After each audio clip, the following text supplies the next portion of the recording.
In today's video, we're going to talk about how to tithe as a business owner. When people think about tithing, they think about just taking 10% of the money they make and giving that to the Lord's work. Well, there's a difference between tithing when you have a job and when you own the business. The Bible teaches that when we own the business, we should tithe off the increase or the profits from the business, not off the assets. So what does that mean? Well, assets are the things that the business uses to produce the profits. So let me give you some examples. Let's take a tennis shoe factory, for example. So the owner of the business, his factory produces the tennis shoes, right? And then he sells those wholesale to a wholesaler. Well, that money that comes in, once you take out the expenses for, paying the salaries of your staff and all these kinds of things, your overhead, once you take that out, what's left is your profit. That's what you would tithe off of. Now, let's take an agricultural example because the Bible is full of those. If you're a farmer, and let's say that all of a sudden, your grandfather decides he's going to get out of the farming business and he gives you his farm and it's worth couple of $1 million. A lot of people who aren't used to being in business would think they should tithe off of that multi-million-dollar farm that they just received and tithe off those seeds that they just received. And yet the Bible doesn't teach that.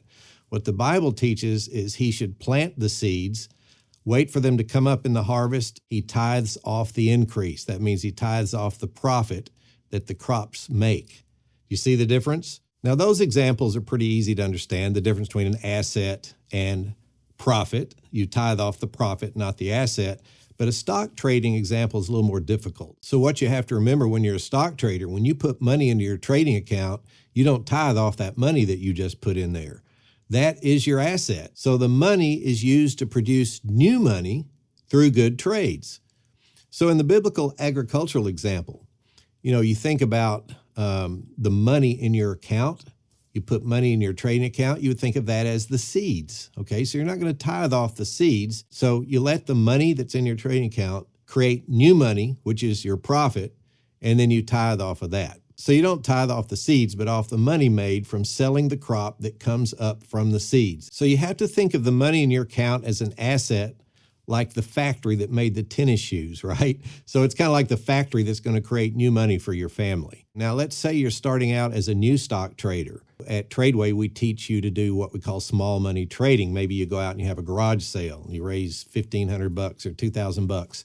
And we want you to trade with that small amount first and see if you could triple it, counting the losses in about 3 months. Because if you can't do that, you certainly shouldn't throw in there $20,000 and trade with it, or $50,000, because you're not keeping the rules yet. Okay, so let's pretend you started out with $2,000 in your trading account. You shouldn't tithe off of that $2,000. What you want to do is start trading with it.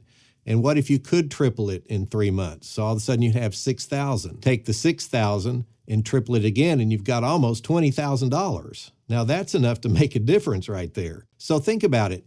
You've got to take some time to build that original $2,000 into quite a bit of money.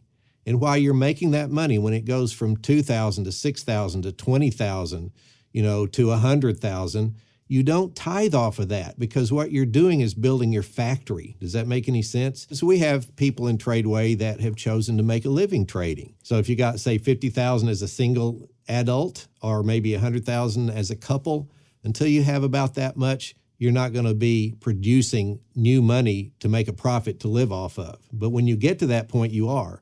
So you don't tithe on that money along the way as it makes money. You wait till it's up there to where you need it, whether it's $50,000 or $100,000 or $200,000.